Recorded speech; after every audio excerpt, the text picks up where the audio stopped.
Hello friends, welcome back to Digitalk. So I have been getting requests to continue on creating the videos on AWS Cloud. Okay, so I'm creating this video to cover a few of the important and critical component of the AWS networking. Okay, specifically VPC, then CIDR, then Subnet, Internet Gateway, then NATGateway, then a route table, and then security groups. So these are the critical core concepts of the AWS networking. Okay. And if you really wanted to have a cloud computing expert, then it is very important for you to understand all these core concepts. Okay. Thoroughly. So what I'm going to give here is I'm just going to explain all these concepts specifically in terms of a beginners. Okay, if you're a beginners and you do not have a clarity on all this concept, so you can go through this session and definitely at the end of session you are going to get a good knowledge on all this component. It will be clear, very clear to you. Okay, and then further you can work on these topics at the deep level. So let us talk about the VPC first. So when we work on the cloud computing or cloud, okay, where we have to configure some resources in the cloud, for example, virtual machines, storage, or any of the other resources in the cloud computing. Okay, so what we do, we create an account on the cloud computing. Like for AWS, you log into the management console after creating the account. Okay, so after that, the very first thing is we first have to create a VPC. Right, this is the very first thing that you have to do. Now, what is VPC? VPC called the virtual private cloud. Okay. Now, what happens is that when you are using a traditional on-premise data center, okay, then you are owning a particular physical data center, and then you know about everything, whatever you have inside the data center, like the physical storage, servers, software that have installed on the systems, the physical security of the data center, right? So you have a complete control over that one, and you are the owner of that particular data center. Now, but when we are in a cloud services or when we are using the services of a cloud service provider, right? So everything is managed by the cloud service provider. If I talk about the AWS, if we are using the services of AWS, okay, so what we do, we log into the management console and then we create the different resources. So whatever the resources that we are going to create, it will be configured somewhere on the AWS data center. And which data center? It depends on which region you have selected from the management console, right? Suppose that if I have selected the Mumbai region after I logged into my management console, so whatever the resources that I am going to configure, it will be created inside the Mumbai data center. In a nutshell, the data center here is completely owned by the cloud service provider, correct? Now, you are not only the client in the data center of a cloud service provider. There are multiple clients. Those are using the cloud services from the AWS, right? And all clients resources are there in the same data center if they have selected the same region, right? So there could be multiple clients in specifically in India, okay, and multiple clients maybe have selected the region Mumbai. So that means in this Mumbai region data center, you will have the multiple resources are there that belong to multiple client, correct? So how all the clients are going to be bifurcate from each other? How we are going to make the isolation of the multiple customers in the same data center? Okay, that we do with the help of VPC, which is called the virtual private cloud. So in the cloud computing, okay, when we create our resources, so as I said, first we have to create the VPC. So VPC is a virtual private cloud. It is just like your own on-premise data center where you have the complete control, right? So this VPC create a boundaries between the multiple customers. Those are utilizing the services that is deployed in the same data center. Okay, for example, in this particular Mumbai data center, if suppose that you have two clients, client one and client two, so they can create their own VPC. Okay, so they will have their own secure network, which will isolate from the other customers. So this is called a virtual private cloud, correct? And when we create the virtual private cloud, after that we have to configure the multiple resources inside our virtual private cloud. For example, we need to configure the EC2 virtual machines. We need to configure the different kind of a storage. Okay. So multiple resources need the IP address. Correct. So when we configure the VPC, during that we have to specify a CIDR range, or you can say we have to specify the CIDR, CIDR, CIDR. And how we define the CIDR? Something like that one, 162.1.0.0/28. This is the format of the CIDR. Now, what does it mean? CIDR, let me tell you, CIDR is came in picture just to eliminate the wastage of the IP addresses. So traditionally, we have some different classification schemes of the networking for classifications of the IP address, class A, class B, class C, okay, where we have some fixed number of IP addresses available in each and every class. Okay, so but to eliminate the wastage of resources that is there in the traditional classification of IP addresses, okay, this CIDR came in picture, and with the help of CIDR, we can define the specific number of IP addresses that is required. Okay, for example, I know that in my VPC, the resources that I am going to configure, somewhere around I need the 40 IP addresses. Okay, I can add the some buffer as well. Like if I need the 40, then I can make it like somewhere around 50 or 60 for considering the scalability. Okay, but in that case, I need the I know the number of IP addresses that I need in my VPC, or you can say for my resources that I am going to configure inside my VPC. So for that, we define this kind of a notation. Okay, so this is the first is the IP address part. Okay, and I hope you clear on that how we define the IP address. Right, we have a 4 octets in the IP addresses, which we can see here. Now, what is /28? So this /28 define the network address. And let me simplify it. If suppose that I am saying that I have defined the CIDR for my VPC 162.1.0.0/28, then how many IP addresses I can have in my VPC? How many IP addresses I can configure? So the very straightforward. You just need to minus this 28 from 32, which will come 4. Now we can do 2 raised to the power 4. That means multiply to 4 times. 2 into 2 into 2 into 2. So that will come 16. Right? So that means in this CIDR, I can have 60 IP addresses.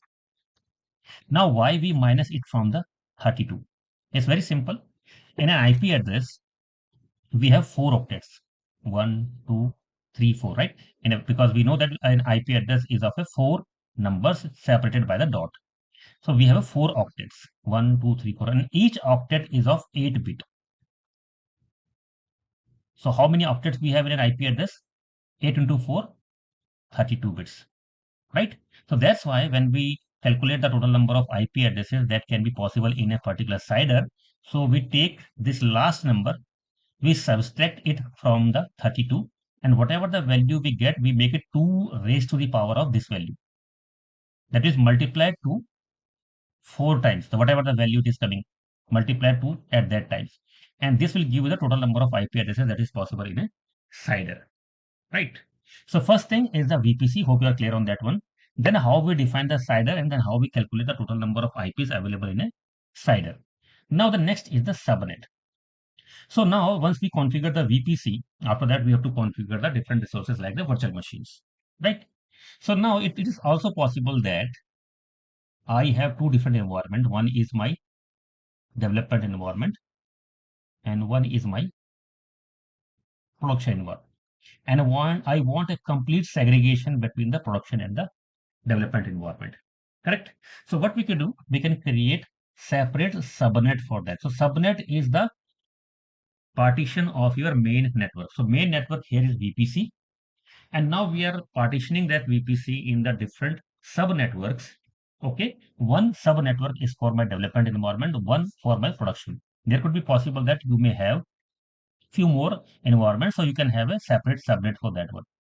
Correct? So now I have a development subnet and I have a production subnet, and here I can configure my development resources, and here I can configure my production resources. Okay. So now when we configure the subnet, inside the subnet, as I'm saying, I have a multiple virtual machine. So I need to assign the IP addresses to the multiple virtual machines as well, right? So that means just like the CIDR that we define for the VPC, the same CIDR we need to define for the subnet as well. Okay. For example, if I'm saying that I need around 4 virtual machines in the development and around 12 virtual machines in the production, right? So what we do, we define the CIDR for the subnet, which is based on this parent CIDR, right? Because whatever the IP addresses that we are going to assign to the machines which are creating a subnet, it will be part of the main network. This is the main network VPC CIDR. And based on that, we assigned the CIDR for the subnet as well. So how to know that what all are the CIDR of your subnets based on this particular CIDR of the VPC? For that, you can check on the internet. There are multiple online tools are available, okay, which can split a main CIDR and then can give you the different CIDR for the subnets. There are multiple tools are available on the net. Okay, multiple online websites are there. Okay, so this is the work of your subnet. Now, next is internet gateway. So it is very clear from the name as well. It is internet gateway. It's a gateway for the internet. So now suppose that what you have deployed some services inside your VPC that need to be accessed from the internet, or these services may need to reach to internet. That means for inbound and outbound traffic. Okay. So if you need the connectivity from the internet for the services that you have deployed inside your VPC, specifically in some subnets, okay. So for that, we need an internet gateway to contact the internet for inbound traffic as well as for the outbound traffic. So let me draw it here quickly. So this is the VPC, and here I have two subnets. This is subnet 1, this is subnet 2. Now suppose that this particular subnet, it has the web server deployed which need to be accessed from the outer world, from the internet, right? So for that, you need an internet gateway to be configured, and then you can attach this internet gateway to your subnet. Why? Because I have all my servers running inside this particular subnet, so for example, web server, which need to contact the internet. So you attach this internet gateway to your subnet, and then from this subnet or from this internet gateway, it can reach to internet. So that means inbound or outbound from the VPC are now possible with the help of this internet gateway, which is allowing you to connect to the internet, right? So this kind of a subnet, which is contacting the internet directly, this is called a public subnet. And other subnet, which is not contacting your internet gateway, it doesn't require connection from the internet. This is called the private subnet. So basically what happens is that we create a subnet, or you can say public subnet, for the internet facing applications, for example, web server. Okay. And then this web server can contact your private subnet where you have application server and database exist, right? Because you don't allow your application server which contain your business logic and database which contain your data to be directly exposed from the internet, right? So what we do, we have an internet gateway, then we have a public subnet. You can reach from internet to your public subnet web server, and this public subnet will reach to your internal private subnet. Okay, so this is the work of your internet gateway, and this is the public subnet and private subnet. Now second is NAT gateway.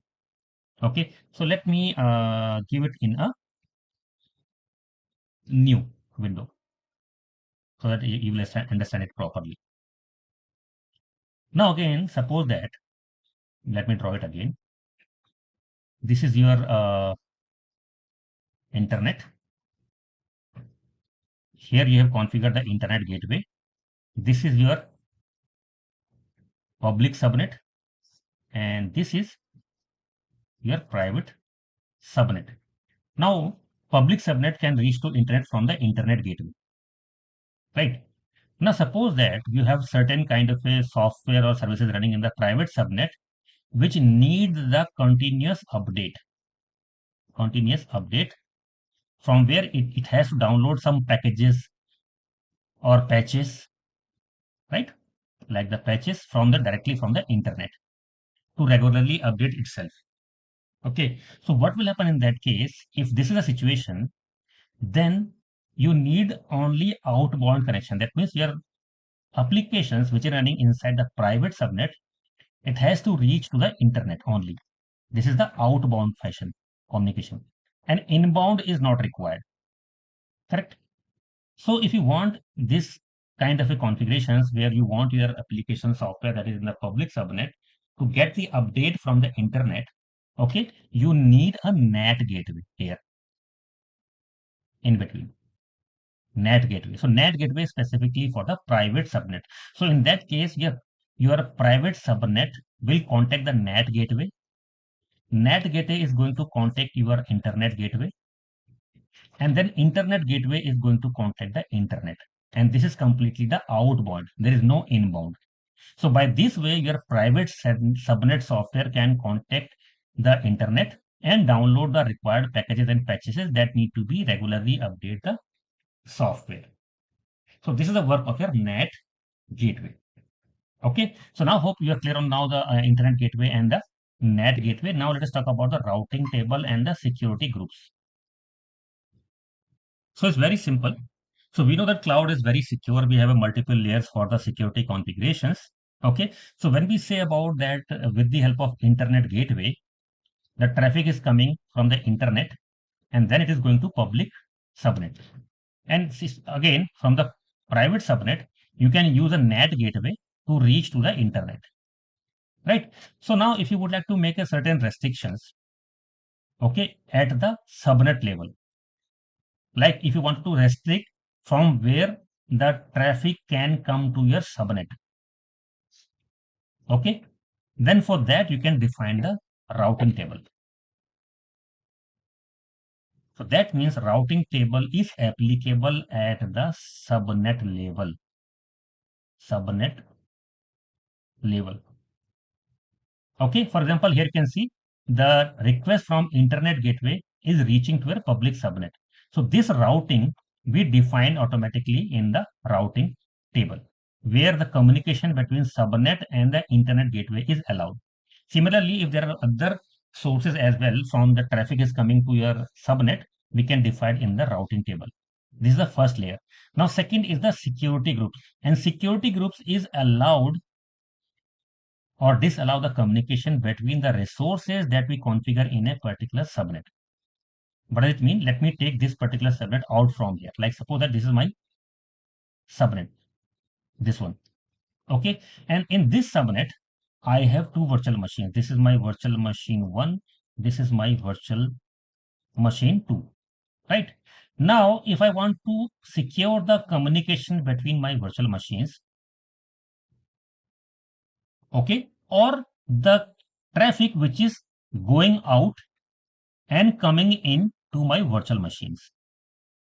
For that, we define the security groups. So that means your security group define the security level configurations at the virtual machine level. Okay. And the routing table defined the routings at the subnet level. This is the main difference between those. If you have this particular concept in your mind, then everything is clear to you. Routing tables means you are securing the connections that is creating at the subnet table. Security group means you are securing the connections or the communications at the instance level. So this is the routing groups and security groups. So hope now all the basic core components are clear to you now. Okay, so this was the initial high level overview of all the components, but this is the base of understanding all those core components. And once it is clear to you, then you can easily dig into in detail for each and every component. Thank you.